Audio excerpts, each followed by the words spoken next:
आज का हमारा टॉपिक है सारणियन। सामाजिक अनुसंधान में अध्ययन से संबंधित तथ्यों का विधिवत संकलन करने के उपरांत उन्हें व्यवस्थित तरीके से एक तालिका के रूप में प्रदर्शित किया जाता है, जिससे संग्रहित तथ्य सरलता से स्पष्ट हो सके, उनकी तुलना आसानी से की जा सके एवं उनके द्वारा निष्कर्ष भी सरलता से निकाले जा सकें। इस प्रकार संकलित तथ्यों को वैज्ञानिक ढंग से एक सारणी के अंतर्गत प्रदर्शित करना ही सारणियन है।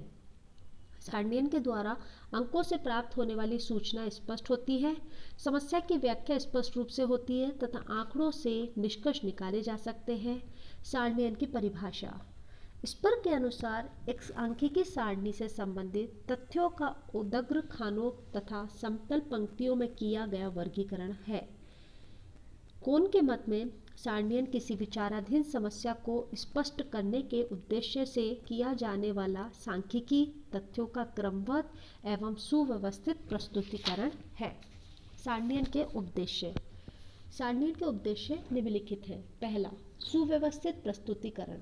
सारणियन का मुख्य उद्देश्य अनुसंधान द्वारा प्राप्त सामग्री को व्यवस्थित रूप से प्रस्तुत करना है, जिससे सामग्री एक स्थान पर रखी जा सके और वह बोधगम्य हो सके। बोधगम्य सूचनाएं। सारणियन का यह उद्देश्य है कि वर्गीकृत तथ्यों को संक्षिप्त, सुविधाजनक एवं समझने योग्य स्थिति में रखा जाए, जिससे वे बोधगम्य हो सके। तीसरा, तथ्यों का स्पष्टीकरण। संकलित सामग्री को स्पष्ट करने के लिए उन्हें सारणियन के रूप में प्रस्तुत किया जाता है, जिससे समस्त सूचना एक साथ मिल जाती है। इससे निष्कर्ष निकालने में सुविधा रहती है और समस्या का स्पष्टीकरण सरलता से हो जाता है। चौथा, सुविधाजनक तुलना। सारणियन के द्वारा विभिन्न तथ्य अलग अलग शीर्षकों में वर्गीकृत किए जाते हैं, जिससे परस्पर उनकी तुलना करना, निष्कर्ष निकालना, व्याख्या करना सरल हो जाता है। संक्षिप्तता। सारणियन का उद्देश्य तथ्यों को छोटे रूप में प्रदर्शित करना है, जिससे विस्तृत सूचना एक ही दृष्टि में मिल सके। सारणियन के लाभ। पहला, सरलता। अनुसंधान में प्राप्त तथ्य अनेक सांख्यिकी क्रियाओं से गुजरते हैं, जैसे माध्य, विचल, सहसंबंध आदि। इन सब के द्वारा आवश्यक सूचना आसानी से समझी जा सकती है। साथ ही सारणी के कारण अंकों की गणना आदि करने में भी सरलता रहती है और अशुद्धियों का पता भी शीघ्रता से चल जाता है। दूसरा, सुविधाजनक तुलना। सारणियन में तुलनीय अंकों की निकटवर्ती खानों में रखा जाता है। इससे उनका तुलनात्मक अध्ययन करने में आसानी रहती है। साथ ही प्रतिशत, अनुपात आदि के प्रयोग के कारण भी तुलना सुविधाजनक रूप में होती है। समय व स्थान की बचत। सारणियन का सबसे बड़ा गुण यह है कि इसमें अधिक से अधिक सूचना कम से कम स्थान में प्रस्तुत की जाती है। इससे स्थान की तो बचत होती ही है, साथ ही पाठक भी समस्त सूचनाओं को एक निगाह में जान लेता है और उसके समय की भी बचत होती है। चौथा, तथ्यों का व्यवस्थित क्रम।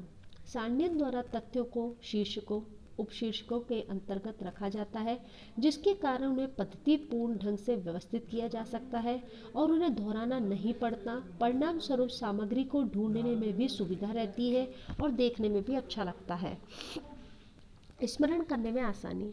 सारणियन में जटिल अंकों को भी उचित शीर्षकों आदि में विभाजित करने से उसे सुगमता से समझा जा सकता है।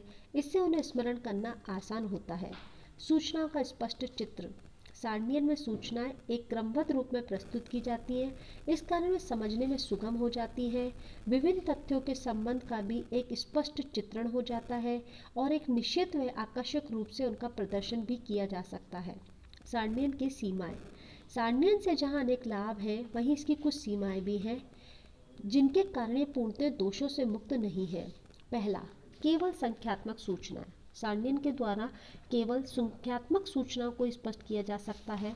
गुणात्मक सूचना इस विधि से प्राप्त नहीं हो पाती, किंतु सामाजिक अनुसंधानों में अधिकांश सूचनाएं गुणात्मक प्रकृति की होने के कारण सारणियन से उन्हें व्यक्त करना कठिन होता है। यह इस विधि की सीमा है।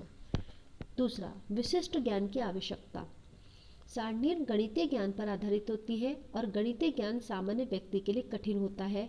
इन्हें तो विशेष शिक्षित व्यक्ति ही समझ सकता है। अतः सारणियन के लिए विशेष ज्ञान की आवश्यकता है। इसकी यह सीमा कही जा सकती है। तीसरा, पूर्ण परिशुद्धता का अभाव। सारणियन में प्रदर्शित सूचनाएं पूर्ण रूपेण स्वतंत्र नहीं होती, क्योंकि उन्हें सापेक्षिक रूप में विभिन्न पदों के अंतर्गत दिखाया जाता है। ऐसा करने में कभी कभी वे गलत अथवा असंबद्ध रूप में प्रदर्शित की जाती हैं, अथवा कभी कभी महत्वपूर्ण सूचना को भी सही स्थान नहीं दिया जाता। परिणाम स्वरूप वे पूर्णतः विशुद्ध नहीं हो पाती। नीरस एवं रुचिहीन सारण्यन के आंकड़े प्राय नीरस होते हैं। उनमें केवल संख्याएं होती हैं जिन्हें समझना अरुचिकर प्रतीत होता है। उन्हें समझने के लिए अधिक बौद्धिक योग्यता की आवश्यकता होती है। एक उत्तम सारणी के लक्षण: पहला,